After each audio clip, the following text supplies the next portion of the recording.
સુરત શહેર zone 2 police દ્વારા વિદેશી દારૂનો નાશ કરવામાં આવ્યો। ઝોન 2 પોલીસ વિસ્તારમાં પડાયેલા 74,000 વિદેશી દારૂની બોટલોનો નાશ કરાયો।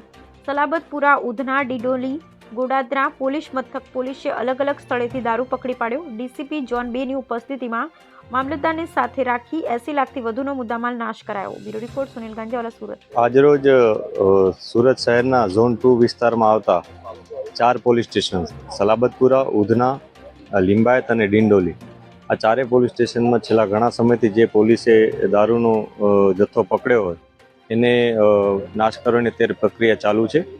આ ટોટલ જોવા જઈએ તો મુદ્દામાલ લગભગ 74,000 જેટલી બોટલો છે અને લગભગ 80,000 જેટલો આશરે મુદ્દામાલ થાય છે।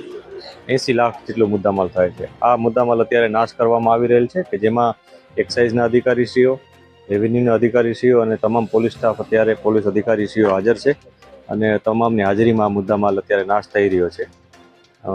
આવી જ રીતના હજી અમારે જે બીજો મુદ્દામાલ હશે એને પણ ફ્યુચરમાં આવી રીતના અમે નાશ કરવાની પ્રક્રિયા હાથ કરીશું। કઈ કઈ જગ્યાએથી પકડાયું છે ને કેટલા પોલીસ સ્ટેશન છે? ટોટલ 4 પોલીસ સ્ટેશનનો આ મુદ્દામાલ છે કે જેમાં લિંબાયત, ઉધના, સલાબતપુરા અને ડિંડોલી આ 4 પોલીસ સ્ટેશન છે અને જુદી જુદી રીતના અમે જે પ્રોહિબિશનના કેસો કર્યા હોય છે કે જેમાં કાં તો રનિંગ કેસો હોય છે અથવા કોઈના કબજામાંથી અમે મેળવેલો દારૂ હોય છે જે ગેરકાયદેસર રીતના એ લોકોએ લઈ આવ્યા હોય એ તમામ મુદ્દામાલ અત્યારે નાશ કરવામાં આવી રહ્યો છે।